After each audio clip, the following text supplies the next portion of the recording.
Bonjour chers amis, voici une nouvelle réflexion sur la lecture de la messe 16 octobre 2022. Nous sommes la 29e semaine du temps ordinaire.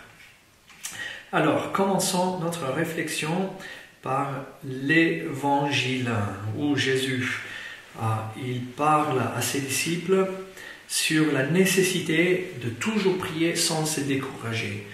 Et ça, c'est vraiment un enseignement important pour tout homme qui veut vivre une vie spirituelle sérieuse, qui veut nourrir une relation avec Dieu constante. Parce que Dieu, nous ne le voyons pas. Dieu est invisible, Dieu est certainement mystérieux.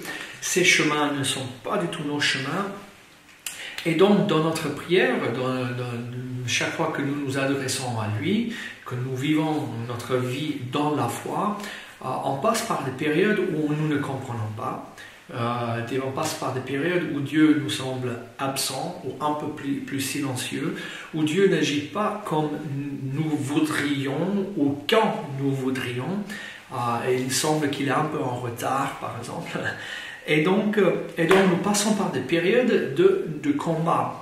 Des périodes où il faut tenir bon dans la foi, il faut persévérer dans la foi, il faut endurer dans la foi.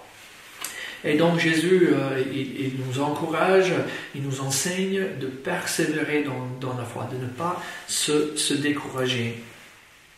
Et donc, dans la première lecture, l'Église, dans sa sagesse, nous offre un passage du livre de l'Exode qui est vraiment très beau, parce que c'est vraiment un beau symbole de la vie de prière. Okay? Ici, où nous avons Israël qui est en train de faire son traversée dans le désert. Nous, peuple de Dieu, toi, moi, l'Église, nous sommes le nouveau Israël, et souvent notre vie peut être décrite par une marche dans le désert, une marche vers la terre promise, une marche vers l'accomplissement des promesses de Dieu dans nos vies par le Christ. Et donc dans cette marche dans le désert, on rencontre forcément des ennemis. Déjà, le désert est rude. C'est un lieu de sécheresse. C'est un lieu aride. C'est un lieu où il manque souvent la vie. Et donc nous, quand nous traversons cette période de notre vie, comme Israël a dû faire, alors en plus il rencontre des ennemis d'autres nations. Jésus, dans l'évangile, il parle de l'ennemi qui est celui du découragement. Un autre ennemi pourrait être la haine, un autre ennemi peut être la jalousie, un autre ennemi peut être la manque de confiance, ou l'incrédulité, ou le désespoir. Bref, quand nous marchons dans le désert, nous rencontrons forcément des ennemis, juste comme Israël a rencontré les Amélécites. Et donc, nous voyons Moïse, là, qui a la tête du peuple d'Israël, qui entre dans un combat. Maintenant, le combat est spirituel. Le combat est vraiment spirituel.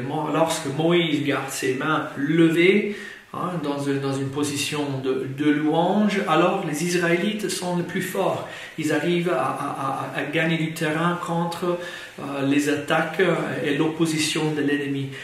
Par contre, quand il laisse tomber ses bras, alors c'est les ennemis qui ont la main dessus.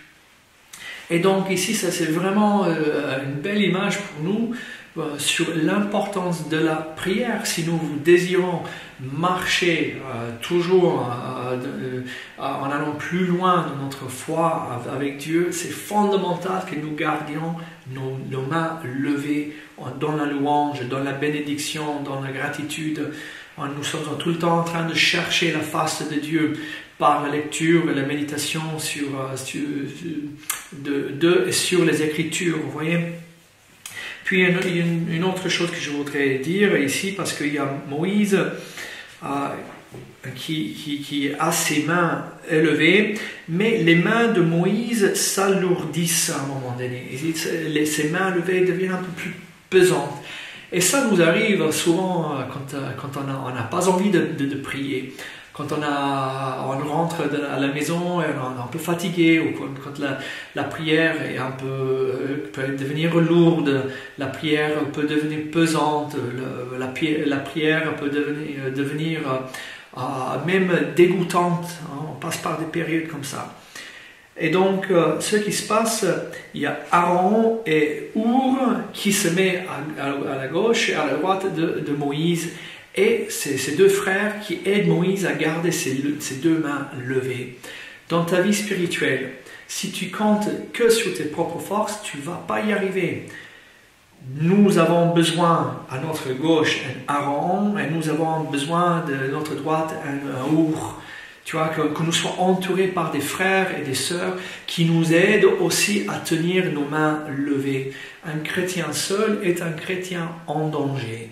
Et donc, pour avancer dans notre vie spirituelle, il faut absolument, je souligne absolument, que nous prions de manière individuelle, comme Moïse a fait au début, que tu pries tout seul dans ta chambre, que tu pries tout seul quand tu es sur la métro, que tu pries tout seul quand tu vas faire ta balade dans la forêt, bref, que tu cherches ton Dieu en tout temps. Et avec cela, il faut aussi que nous prions avec les autres, avec l'église, avec une communauté, avec ton groupe de prière, parce que la présence de nos frères et sœurs à côté de nous, ça va nous aider à garder nos mains levées, à ne pas nous décourager, à aller toujours plus loin pour battre nos ennemis et pour arriver jusqu'à la terre promise, c'est-à-dire Dieu lui-même. Que Dieu vous bénisse.